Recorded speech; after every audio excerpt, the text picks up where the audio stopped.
就係呢個。我想邀請個手出嚟幫手先。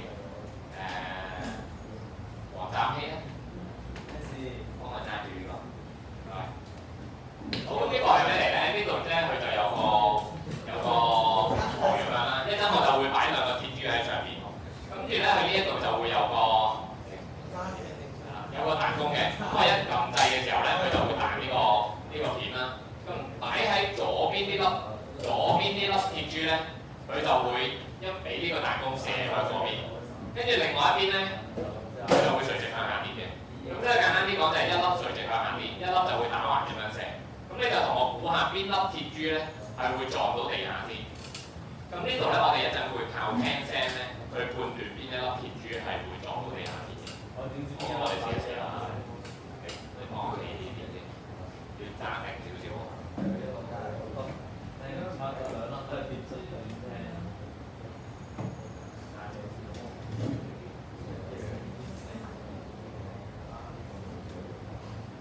好，預備啦。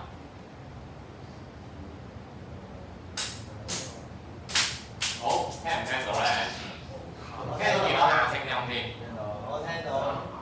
唔係好多下聲音。之後會彈啦，但係第一下落地嘅時候咧，你會聽到一下。咁即係代表咩啊？即係代表兩粒鐵珠係同時落地嘅。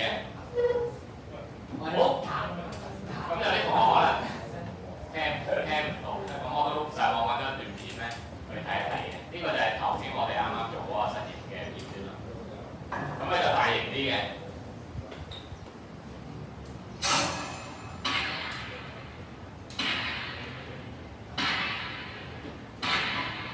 咁好明顯啦，無論係垂直向下跌嗰個波，邊垂直向下跌啦，定係打橫射出去個波咧，都會同時掂到地下嘅。開始啦。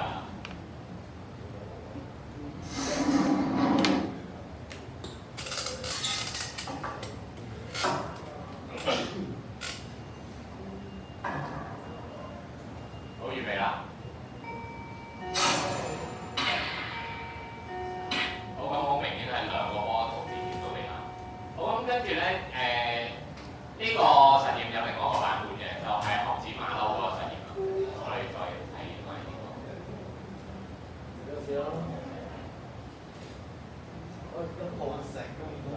我哋會用呢組猴子和獵人實驗器材嚟研究拋體運動。將猴子同發射器放喺同一高度，兩者相距約1米。留意發射器要水平擺放，並瞄準猴子。發射子彈。當子彈通過光澤，猴子會立即下跌。子彈會唔會射中猴子呢？改變猴子同發射器之間嘅距離，然後重複上面嘅步驟。子彈又會唔會射中猴子呢？好，有我聽到同學問邊個係猴子喎？係啦，嗱，咁呢個實驗其實我哋見到係點做啊？佢會有兩個部分嘅，一個就係呢度有個波啦，佢會垂直向下跌，跟住呢一度咧就有個波係打橫咁樣射出嚟。咁點解佢叫獵人與猴子嘅實驗咧？就係佢模擬咧嗰個獵人，即係你當係開槍咁樣啦，對住隻馬騮，咁你開槍會有聲噶嘛？咁嗰隻馬騮一驚嘅時候咧，佢就喺棵樹嗰度跌落嚟咁樣啦。咁所以佢呢度假設咗咧係你開槍嗰一刻，嗰隻馬騮就會同時向下跌㗎啦。咁如果你同時向下跌嘅時候，係咪一定射得中咧？咁佢呢個實驗佢頭先咪啱啱做咗兩次嘅，有冇同學留意到佢嗰兩次實驗有啲咩改變？距離唔同咗，即係一個遠啲，一個近啲。咁個結果有冇咩唔同咧？個結果有咩？個結果係點先？係啦，個結果首先都係射中隻馬騮嘅，咁但係都有個位唔同咗嘅喎，會有啲咩唔同咗咧？即係射中隻馬騮嘅時候嘅位置會唔同咗。咁有冇留意到邊個位置高啲，邊個位置會低啲啊？係啦，距離近啲會高啲。咁其實都好易理解嘅，就係因為佢距離近啲嘅時候咧，跌嘅時間冇咁長啊嘛，就好快射中隻馬騮啊嘛。咁如果距離遠啲嘅時候咧，佢跌嘅時間就會多啲，咁所以咪會下啲先至射中隻馬騮。咁但係點都會射中隻馬騮嘅。咁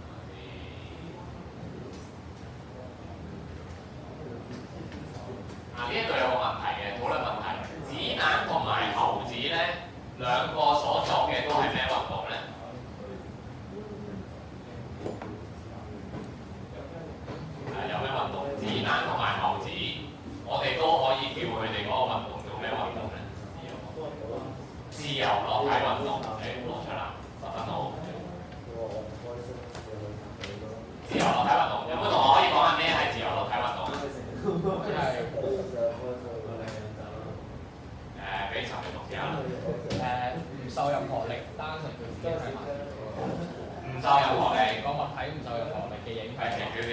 唔係唔受任何外力嘅影響，單純係地心吸力。係啦，冇其他力，成隻得，